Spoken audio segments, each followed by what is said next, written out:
교독하도록 하겠습니다. 그 일 후에 하나님이 아브라함을 시험하시려고 그를 부르시되 아브라함아 하시니 그가 이르되 내가 여기 있나이다.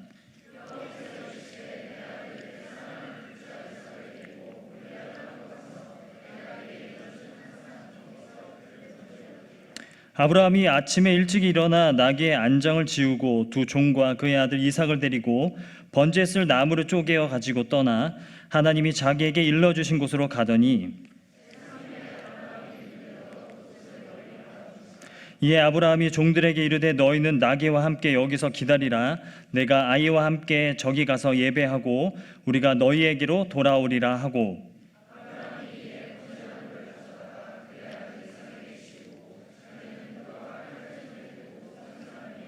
함께 읽겠습니다.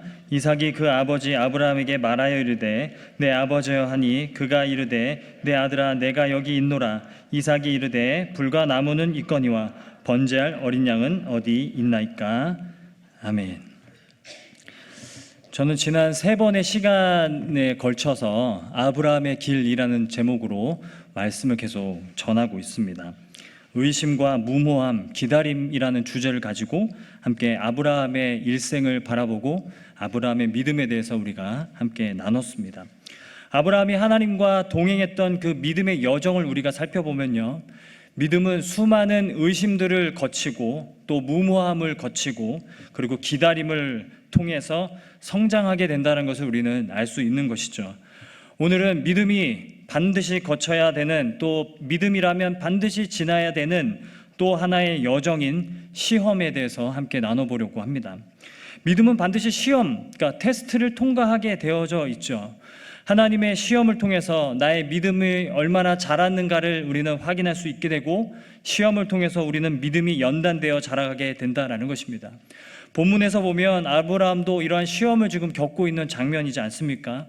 하나님께서 아브라함에게 하나뿐인 그 독자, 하나뿐인 아들 이삭을 바치라고 하시는 그 시험을 지금 아브라함은 겪고 있는 것이죠.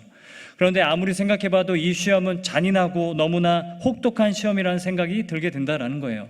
어떻게 하나뿐인 아들을 그 모리아산에 가서 번제로 하나님 앞에 드리라고 이런 시험을 할 수 있는가라는 생각이 든다라는 것이죠. 하나님은 아들 이삭을 번제로 드리라고 말씀하셨어요. 그것도 100세에 낳은, 100세에 간신히 얻은 그 아들 이삭을 하나뿐인 독자를 바치라고 지금 말씀하신다라는 것이죠. 그런데 저는 아무리 봐도, 지금도 그렇지만 상식적으로 아무리 생각해봐도 도저히 이해할 수 없는 시험이라는 생각을 하게 된다는 것이죠. 첫째 딸이 태어났을 때 저는 굉장히 눈물 가운데 딸을 맞이했습니다. 오죽하면 병원 간호사들이 혹시 그때 병원 기둥 붙잡고 오열하시던 분이라고 저를 기억하실 정도로 굉장히 눈물을 많이 흘렸습니다.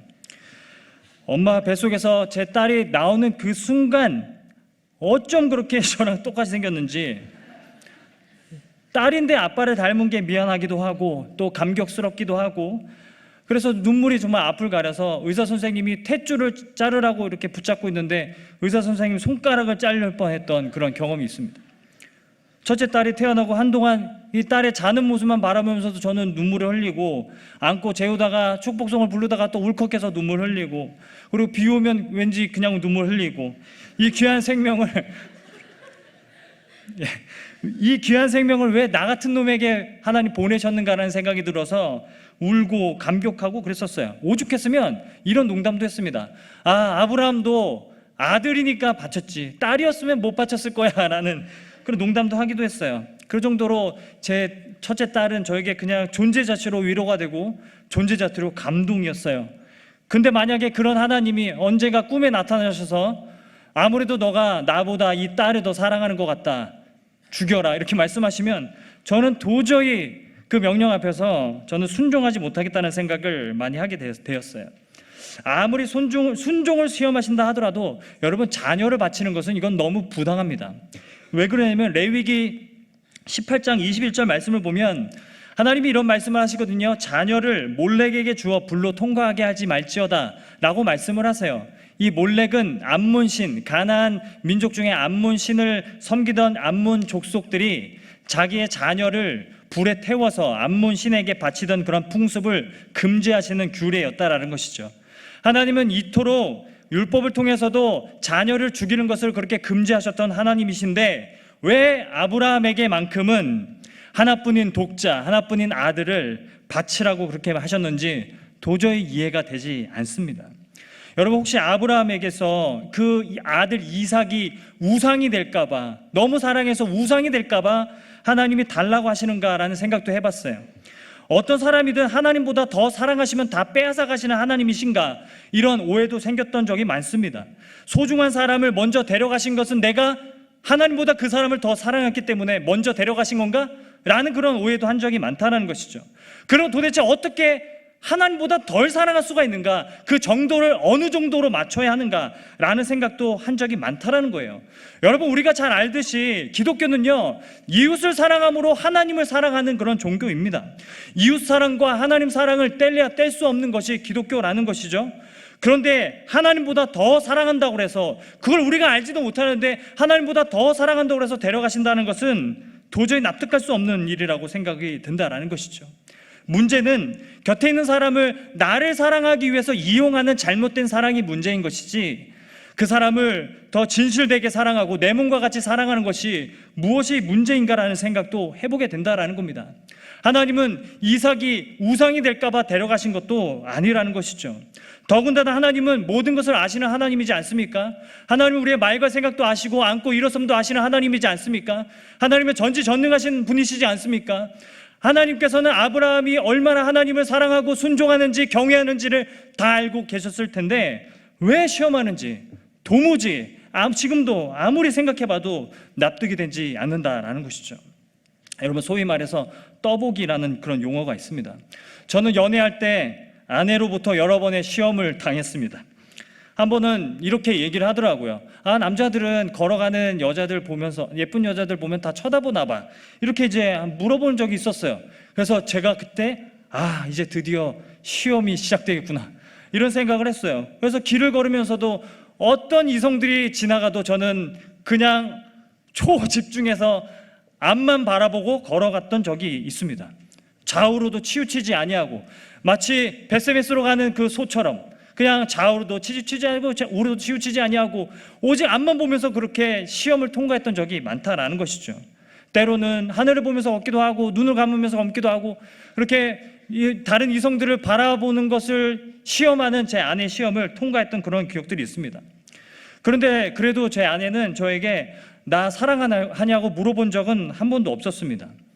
보통 이제 그런 시험들을 많이 하잖아요. 나 사랑해? 왜 사랑해? 이런 거 물어보잖아요. 그런데 그런 시험은 한 적이 없어요. 왜냐하면 제가 더 자주 물어봤어요.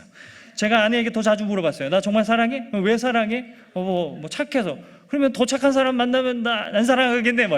아무튼 한도 끝도 없었습니다. 그냥 의심은 계속 의심을 낳고 의심을 낳고 계속 의심을 낳아서, 이거 아무리 물어봐도 알 수 없는 것이 사람 마음이지 않겠습니까?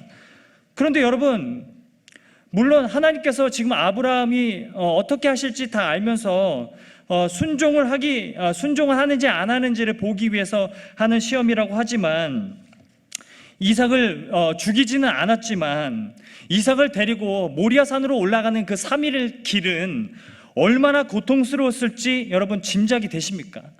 하나님 그 아들 이삭을 바치라고 해서 그 아들 이삭을 데리고 3일 길을 걸어서 모리아산으로 가고 있는 아브라함의 심정이 얼마나 힘들었는지 상실감으로, 이미 수없이도 마음속에서는 아들을 수없이도 많이 죽였을 것 같은 그런 고통 가운데 있었을지를 여러분 생각하실 수 있겠습니까?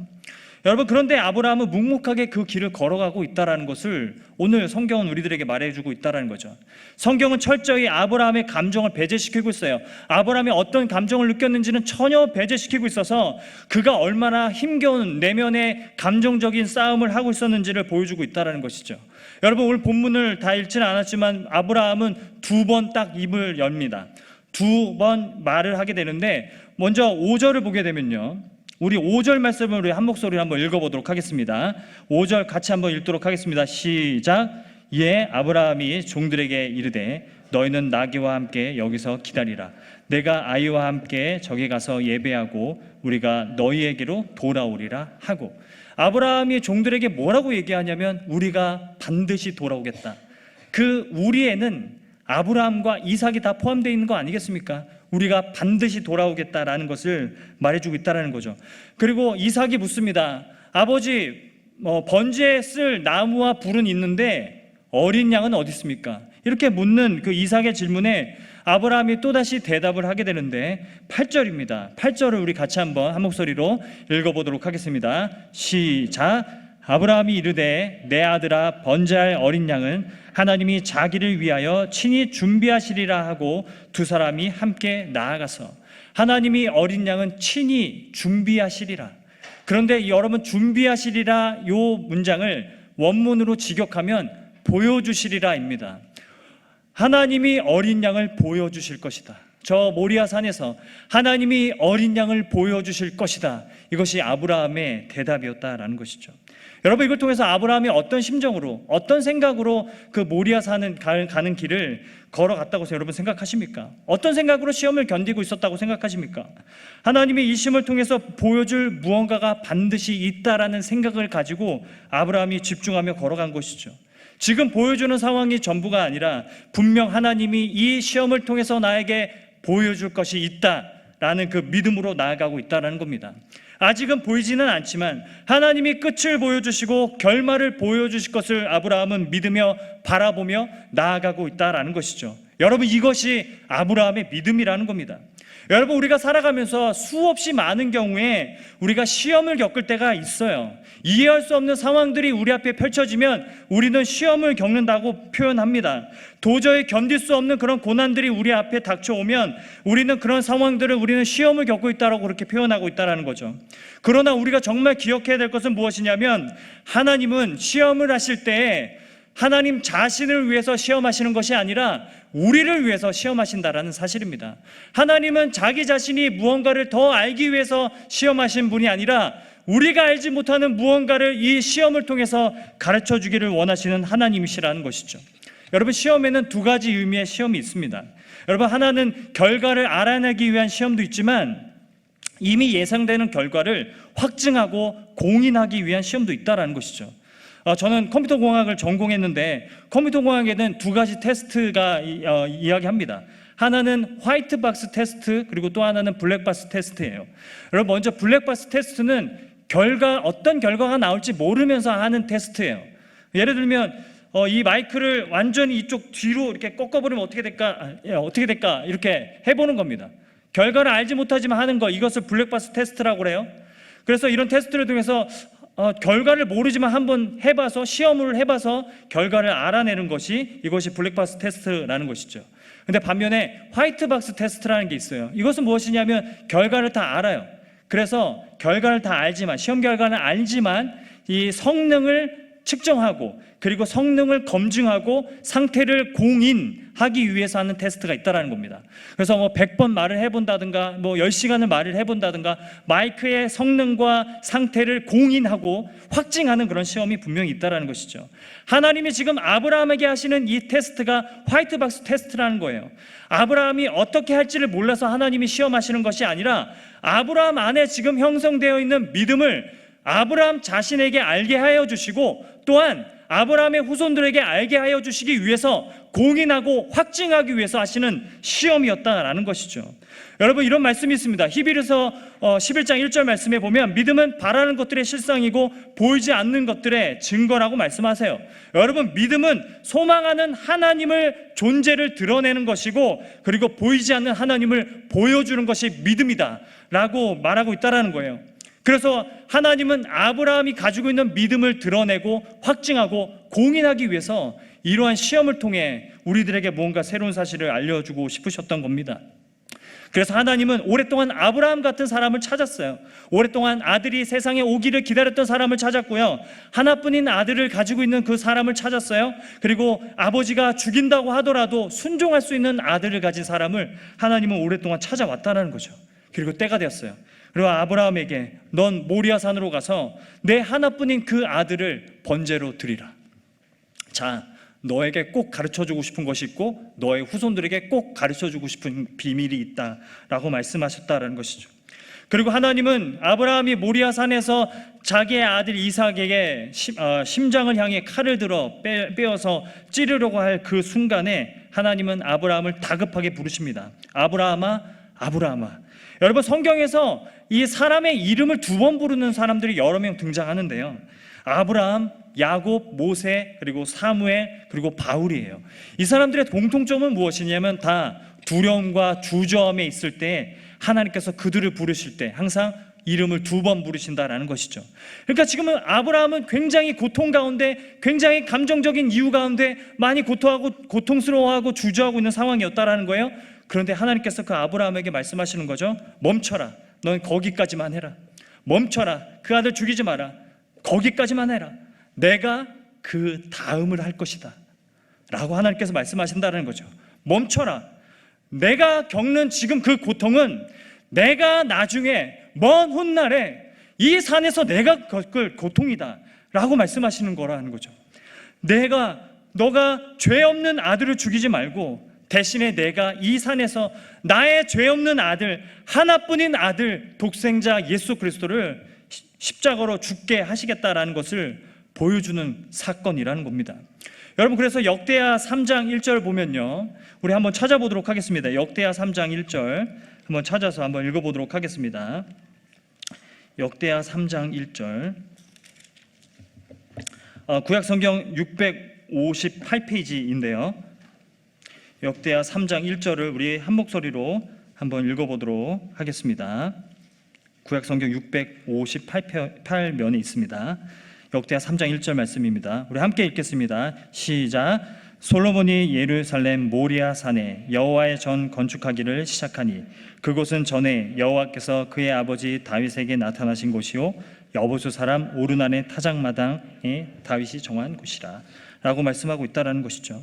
여러분, 지금 이 모리아 산은요, 나중에 아리우나라는 사람의 타작마당이 되고, 그리고 이 모리아 산에 예루살렘 성전이 세워집니다. 그리고 이 모리아 산은 나중에 골고다 언덕이 됩니다. 하나님께서 이 아브라함에게 시험하신 목적은요, 아브라함이 얼마나 하나님을 순종하고 경외하는지를 알게 하시기 위해서 하신 시험이 아니라 하나님이 먼 훗날에 이 모리아산에서 골고다 언덕에서 당신의 아들을 십자가에서 죽이실 그 일을 아브라함에게 보여주시기 위해서 하신 시험이라는 것입니다. 그래서 여러분, 요한복음을 보면 세례 요한은요, 예수님이 걸어가시는 모습을 보면서 이렇게 얘기하는 거죠. 보라, 세상 죄를 지고 가는 어린 양이다. 하나님께서 분명히 아브라함에게 그 산에서 내가 어린 양을 보게 하리라 라고 약속하셨기 때문에 하나님은 나중에 그 골고다 언덕, 그 모리아 산에서 당신의 아들, 그 어린 양으로 십자가를 지고 세상 죄를 지고 걸어가시는 예수 그리스도를 보여주게 된다라는 것입니다. 그리고 이삭이 자기가 번제로 드려질 나무를 스스로 지고 그 산을 걸어 올라갔었던 것처럼 예수님도 자기가 달린 십자가를 스스로 지고 그 골고다 언덕을 올라가신다라는 이야기라는 것이죠. 하나님은 이삭을 바치라는 시험을 통해서 훗날 모리아산에서 당신의 아들 죽일 것을 가르쳐 주십니다. 그래서 22장 사건은 아브라함의 순종을 보여주는 사건이 아니라 하나님의 순종을 보여주는 사건이라는 거예요. 아브라함이 얼마나 하나님께 순종하는가를 보여주고자 하는 사건이 아니라 하나님이 당신이 하신 약속 가운데 얼마나 순종하고 계시는지를 보여주는 사건이 이 창세기 22장의 내용이라는 것이죠.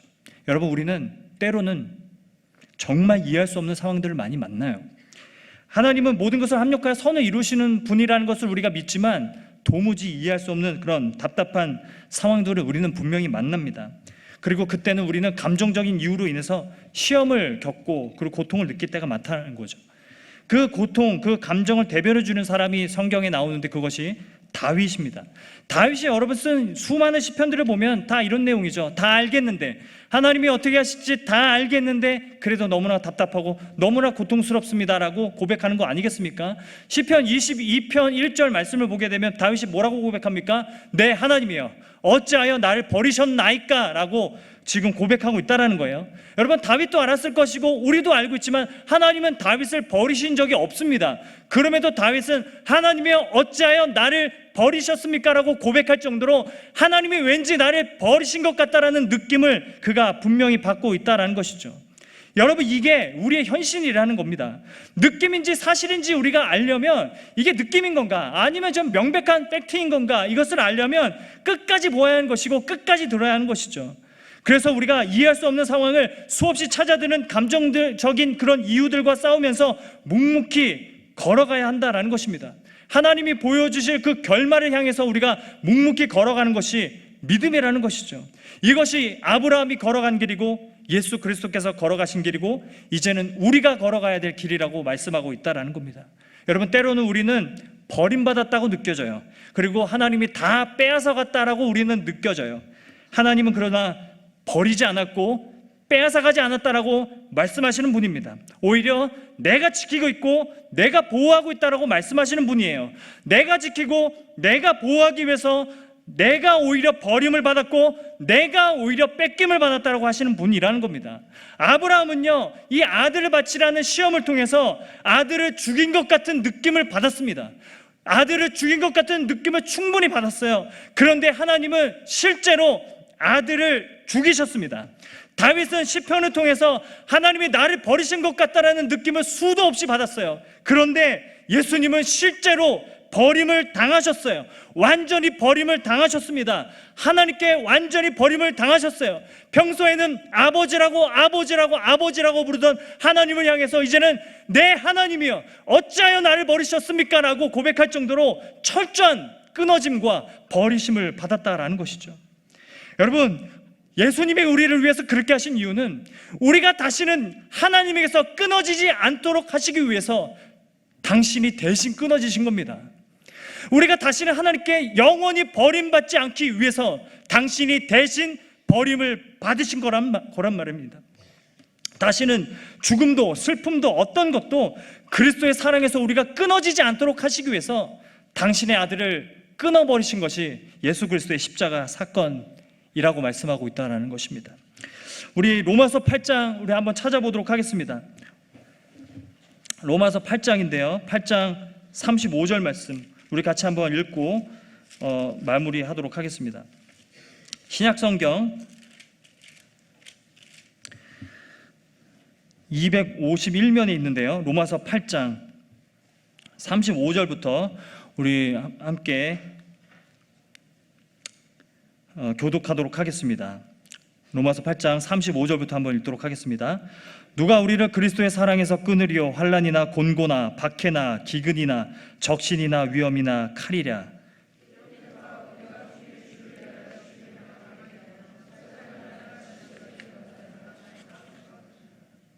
그러나 이 모든 일에 우리를 사랑하시는 이로 말미암아 우리가 넉넉히 이기느니라.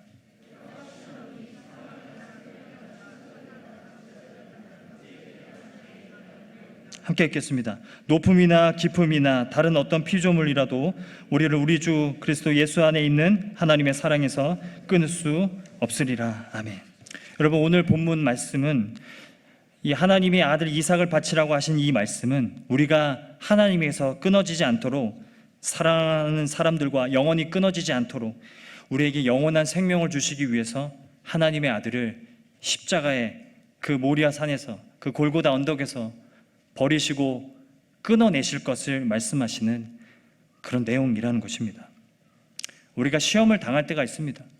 시험을 겪을 때가 있습니다.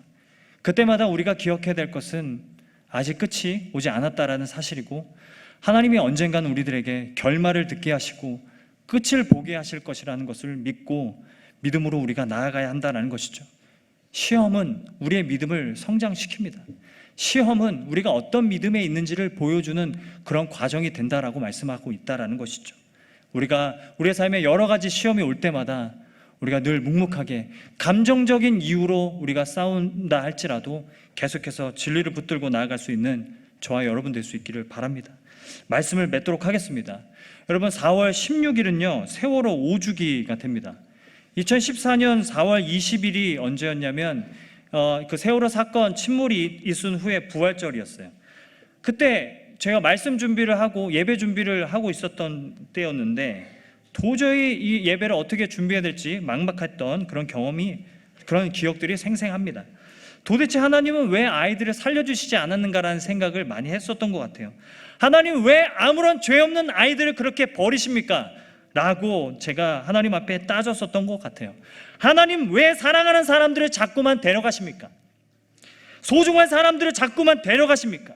오랫동안 답답한 마음, 수없이 찾아오는 감정적인 이유들 때문에 힘겨운 싸움을 싸워야 했던 적이 있습니다.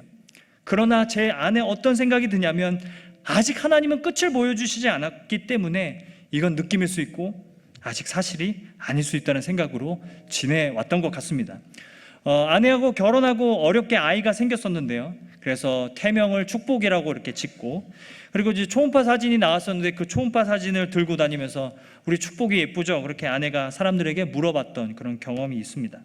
초음파 사진 보고 뭐가 그렇게 이쁘냐고 사람들이 말할 정도로 그렇게 아내는 그 아이가 임신한 것이 너무 감사했던 것 같아요. 당시에 제가 출장이 너무 많아서 그 아기 심장 소리를 들어갈 그런 기회가 없었는데, 그러다가 오랜만에 처음으로 그 축복의 심장 소리를 들어간 날에 제가 깨달은 사실이 아기의 심장이 멈췄다라는 그런 얘기를 통보를 받았습니다. 오랫동안 아내와 울고 하나님은 왜 내가 사랑하면 다 데려가시는가? 하나님은 왜 내가 사랑하고 아끼고 소중히 여기면 다 데려가시는 분이신가? 라는 생각을 하면서 지내왔었던 것 같습니다. 여러분, 그때 가장 상처를 많이 받았던 게 무엇이었냐면 이렇게 생각 없이 질문하는 사람들 때문이었던 것 같아요. 유산된 아기는 예수를 안 믿었으니까 천국에 가지 못하는 거 아닌가요? 라고 묻는 그런 사람들 때문이었던 것 같아요. 제가 더 믿으면 믿을수록 이 축복이는 천국에 가지 못한 거구나라는 생각이 들어서 더 괴롭고 힘든 시간들이 있었습니다. 그런데 말씀을 읽고 하나님에 대해서 알아가면서 다 오해였다라는 사실을 깨닫게 되었다라는 것이죠. 하나님은 우리가 사랑하는 사람들을 다 빼앗아 가시는 분이 아닙니다. 오히려 우리가 사랑하는 사람들을 우리가 더 온전하게 만날 수 있도록 지키고 보호하시는 분이라는 사실입니다. 지키는 분이시고 품고 계시는 분이시지 우리가 살아가는 사람들을 다 빼앗아 가시는 분은 아니라는 사실을 깨달을 수 있었습니다. 다 느낌이었구나, 사실이 아니구나. 그리고 하나님은 반드시 공의롭게 심판한다라는 사실을 기억하면서 예수 믿을 기회가 없었던 사람들 무조건 지옥에 보내시는 하나님이 아니라는 사실도 깨달을 수 있게 되었습니다. 하나님은 반드시 정의롭고 공의롭게 심판하실 것입니다. 마지막 날에 정의롭고 공의롭게 심판하실 것입니다.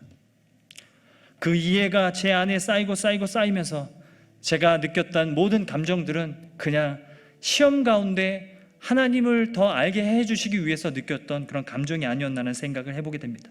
무엇보다 당신의 아들을 그 모리아산에서 골고다 언덕에서 십자가에 내몰아 죽게 하신 그 하나님이라면, 우리를 살리기 위해 당신의 아들을 주신 그 하나님이라면 아무 이유 없이 데려가실 수는 없겠다는 생각을 하게 된다는 것이죠. 이제 더 기대하는 마음이 자라갑니다. 수많은 상실감이 느껴지고 버림받은 느낌이 느껴질 때마다 더 기대하고 끝까지 기대하며 살아가고 있습니다. 아브라함의 고백처럼 하나님께서 반드시 보여주실 것입니다.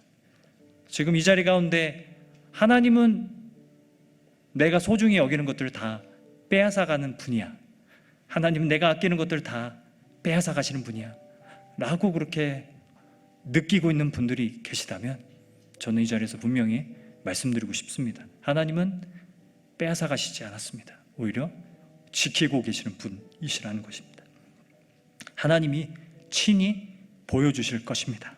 하나님이 그 아들을 모리아산에서 골고다 언덕에서 보여주셨던 십자가의 사랑, 우리의 삶에 보여주실 것이고 우리 눈앞에 모든 이유와 원인들을 다 보여주실 그 날이 올 줄 믿습니다. 이 마음으로 우리가 시험의 길, 아브라함의 길, 그리고 예수 그리스도의 길 묵묵히 걸어가는 저와 여러분 될 수 있기를 간절히 소망합니다.